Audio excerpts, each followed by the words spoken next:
7টা ঘর, দাঁড়ির ঘর, বিশালির ঘর, দোকান ঘর, রান্নাঘর, ধানের ঘর, বিশালির জাপনা ঘর, বড় ঘর। আমার 7টা ঘর, সেই 7টা ঘরই শেষ হয়ে গেছে। তাহলে এখন আমার বাড়ির লোক সে কোথায় থাকবে আর আমরা কোথায় থাকবো?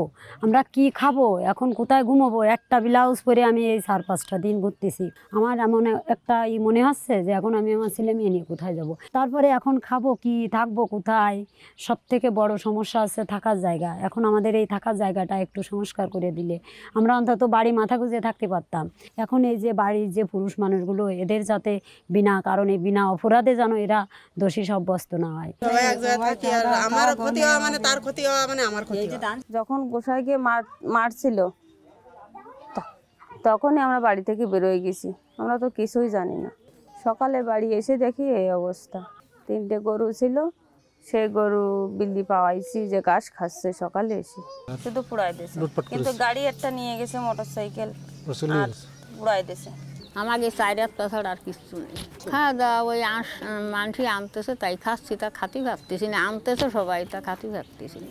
সোনা দানা ছিল, টাকা পয়সা ছিল, একটা মোটর ছিল, টিভি ছিল, সেলাই মেশিন ছিল, আমাদের একটা মোটর ভ্যান ছিল, কাগজপত্র দলিলপত্র কিছু নেই।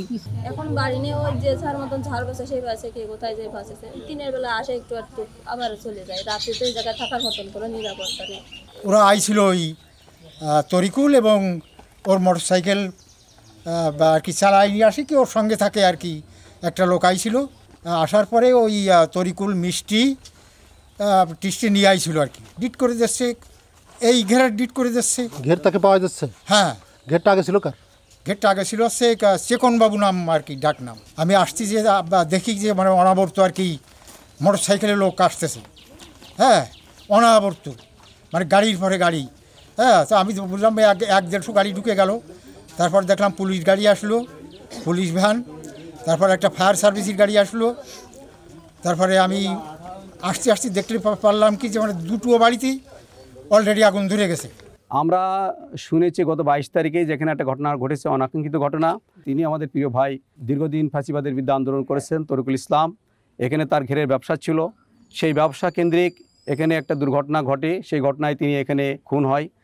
কিছু কুচক্রী মহল, সন্ত্রাসী, তারা পরিকল্পিতভাবে তাকে খুন করেছে। খুনের পরিপ্রেক্ষিতে আবার এখানে সাধারণ অনেক সনাতন ধর্মের অনেক ভাই এবং বোনদের বাড়িতে যে আগুন ধরে দেওয়া হয়েছে, প্রায় 18-20টা বাড়ি একেবারে ভূষিত হয়ে গেছে। আমরা 2টা ঘটনারই নিন্দা জানাচ্ছি, ধিক্কার জানাচ্ছি। হত্যাকাণ্ড অত্যন্ত দুঃখজনক, বেদনাদায়ক।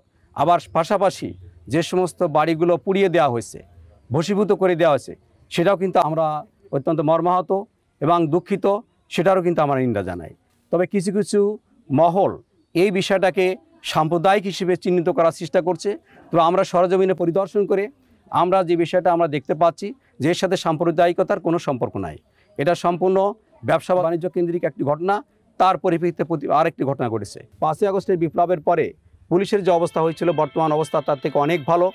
বর্তমান যশোরে যে এসপি মহোদয় আসছেন, রৌনক জাহান, উনি যথেষ্ট আইন শৃঙ্খলা পরিস্থিতি নিয়ন্ত্রণ রাখার জন্য চেষ্টা করছেন, সেনাবাহিনী চেষ্টা করছেন। প্রশাসনের আন্তরিকতার আমার বিশ্বাস অভাব নাই, ওনারা চেষ্টা করছেন এবং প্রশাসনকে আমরা পরামর্শ দিয়েও সহযোগিতা করছি। আমরা প্রশাসনের পাশে আছি সার্বিক পরিবেশকে শান্ত রাখার জন্য। আতঙ্কে তার পুরুষরা অনেকেই এখনও গ্রামে ফেরেনি। আমরা বলতে চাই যে খুন যে করেছে যারা, তাদের বিচার হোক, এবং এইটাকে ইস্যু করে যারা লুটপাট এবং অগ্নিসংযোগ করেছে তাদের বিচার হোক। আমরা অতীতেও খেয়াল করেছি যে একটা মামলাকে কেন্দ্র করে প্রকৃত সত্য আড়াল করার চেষ্টা করা হয়। আপনারা সবাই জানেন ঘেরকে কেন্দ্র করে খুনোখুনি হয়, ওইখানেও ঘের মালিক ব্যবসাকে কেন্দ্র করে খুনোখুনি হয়েছে। ফলে ওই খুনের সাথে স্থানীয় যে সাধারণ মানুষ তারা জড়িত থাকে না। ফলে যেহেতু ঘেরকে কেন্দ্র করে খুনোখুনি হয়েছে, ফলে প্রতিপক্ষ কারা তা খোঁজ নিলেই পাওয়া যাবে। পুরো গ্রামটা হিন্দু, যারা আক্রান্ত হয়েছে তারা হিন্দু।